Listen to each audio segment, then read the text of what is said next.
fiscalización, sí, fraudes, sí, fallos. Luego vienen las competencias OPLES, sí, OPLES, no facultad nacional, facultad local. Manifestó, estas OPLES son organizaciones políticos electorales que organizan in situ, quiere decir en cada localidad, las elecciones para alcaldes, para presidentes municipales y también para gobernadores. También cuestionó si el Congreso se va a meter con el sistema representativo, reducción de legisladores, pues siempre se ha dicho mucho fraude y bonita representación. ¿Qué vamos a hacer? ¿Nos vamos a quedar con los OPLES, con estos organismos? La facultad del INE es nacional, ¿la puede ejercer o no la va a ejercer?, preguntó.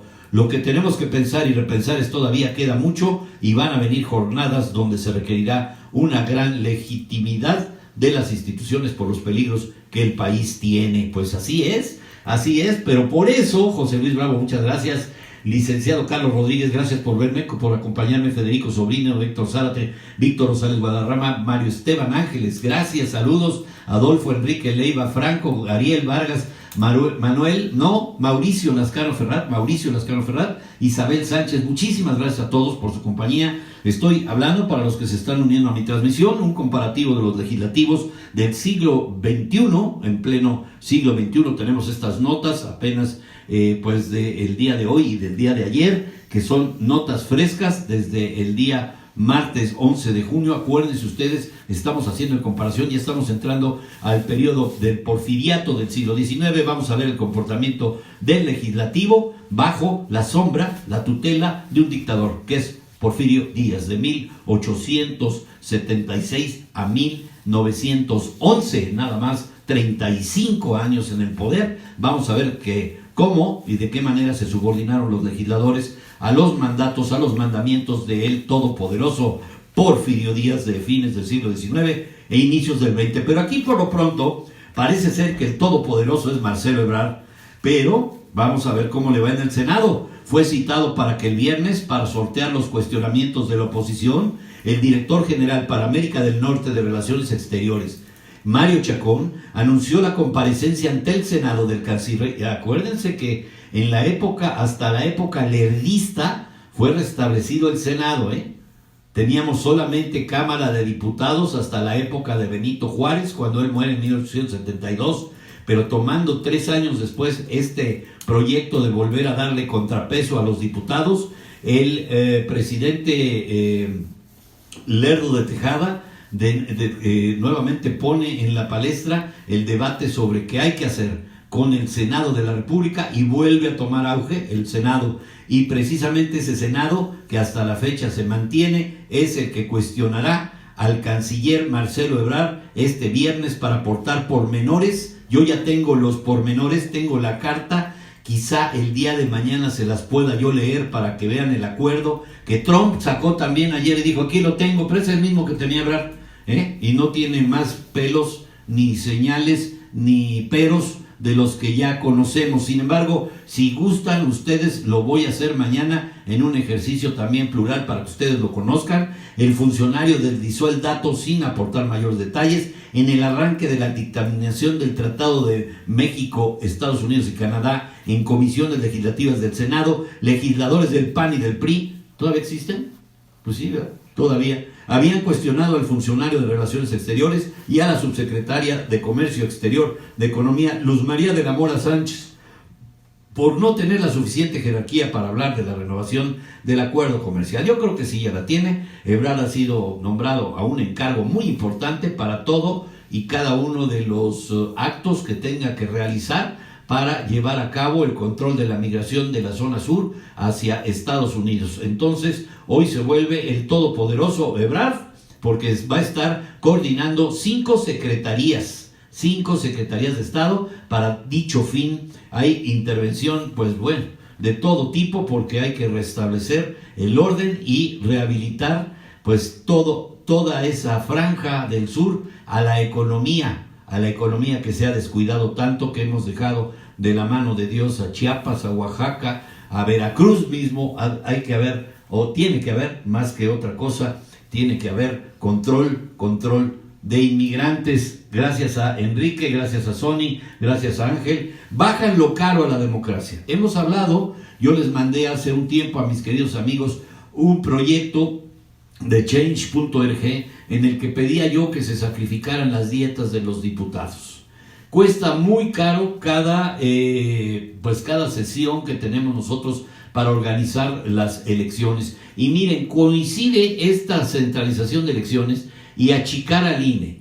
Bajan lo caro a la democracia. Sí, hay que considerar y tener en cuenta que es bastante caro, desde luego, cada elección. Estas elecciones, yo he dicho que se tienen que emparejar con las presidenciales y que se haga un solo esfuerzo nacional en que se elijan gobernadores, que se elijan alcaldes y que tuviéramos una sola agenda para que nos costara menos.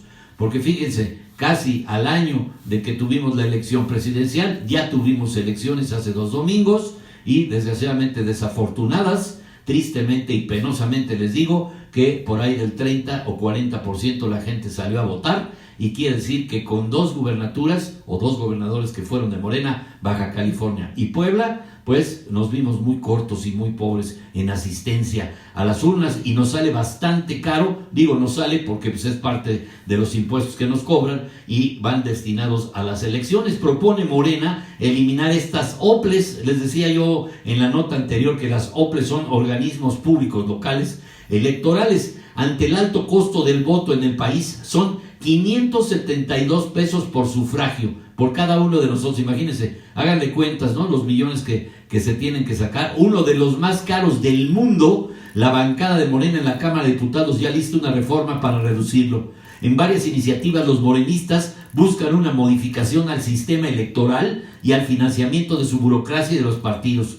De prosperar, las iniciativas golpearían fuertemente al INE y a los órganos locales encargados de organizar los comicios. Por un lado, se propone eliminar a los órganos locales, estos dichosos OPLES, y que son los encargados, ya les dije, de organizarlos, y se propone eliminar a los órganos locales y transferir las funciones al INE. Yo no sé si se va a resistir el INE, con lo que se centralizarán los comicios, pero por otro, se intenta achicar las capacidades logísticas del órgano nacional. Fíjense, entre 2015 y 2017, dichos organismos tuvieron un gasto de 34,591.8 millones. ¿No los podríamos usar mejor en salud?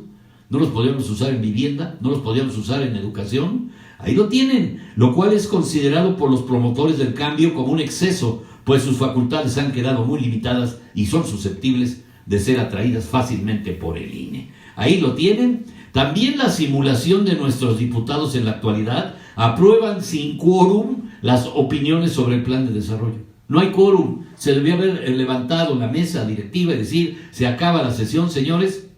Sobre comunicaciones y transportes se presentan observaciones respecto al Tren Maya. Sugiere incluir tiempo requerido para su construcción, cerciorarse de la vigencia del derecho de vía. Sobre el Aeropuerto Internacional Felipe Ángeles en Santa Lucía, propone mencionar el tiempo requerido para su construcción y si se debe haber un estudio de impacto económico. Señalar las estrategias para los 13 aeropuertos existentes a fin de evitar el tráfico aéreo. En medio ambiente, ve omisiones en el establecimiento de estrategias y acciones encaminadas a prevenir y detener la pérdida de la biodiversidad. Yo creo que no están haciendo nada, Solo los legisladores lo cuestionan, pero en el Plan Nacional de Desarrollo no hemos ejecutado nada a favor de la biodiversidad. Recomienda consistencia, y ya nos lo dijo Papillón en algún lunes, Estamos esperando a 2030 que nos venga una nueva luz, una nueva forma para empezar a limpiar las cosas. Recomienda consistencia y congruencia, las cosas del mar, las cosas del aire.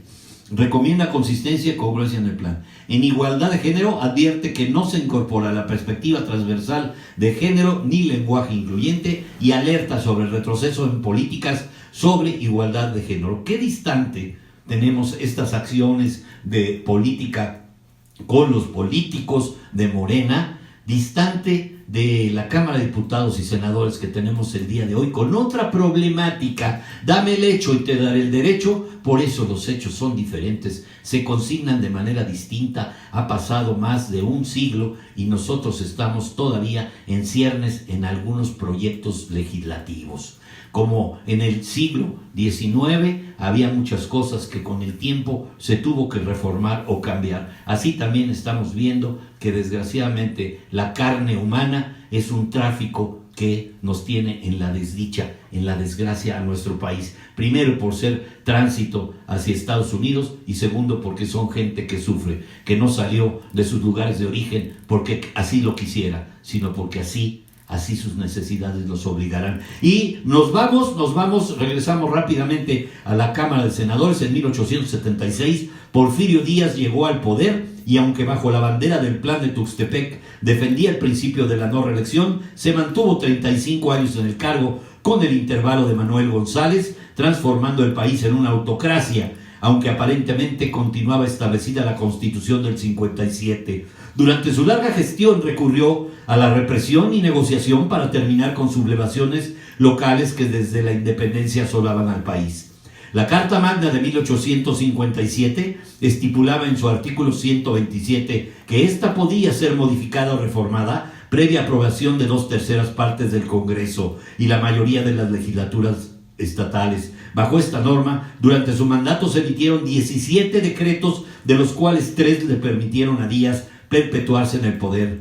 La primera reforma que introdujo la reelección del presidente para el periodo constitucional inmediato fue en 1887. La segunda, que fijó la duración de 4 años en la presidencia de la República sin mencionar nada del permiso o prohibición de su reelección, fue en 1890, iniciando así las repetidas reelecciones de Díaz. La tercera fue en 1904, que reformó la duración en el cargo del presidente y del vicepresidente a 6 años. De acuerdo con la legislación federal, al modificarse la Constitución, los congresos estatales también podían ajustar las locales. Esto provocó que algunos gobernadores se mantuvieran en el poder por varios periodos. El progreso económico y la creación de infraestructura, sobre todo ferroviaria, fue notable, favoreciendo la reorganización y el equilibrio de las finanzas nacionales y el pago de la deuda externa que quedó pendiente con Benito Juárez. Se le pagó a París, se le pagó a Francia, se le pagó también a España, a Madrid, también se le pagó a Inglaterra, también a la Gran Bretaña y a los Estados Unidos, que también, pues bueno, aunque no les debíamos, de todos modos, como siempre, no las cobran. Gracias, mis amigos, por verme. Me despido de ustedes. Los dejo para que reflexionen esta información que tienen. ¿Qué está haciendo nuestro legislativo a la fecha que no haya hecho el legislativo del siglo XIX?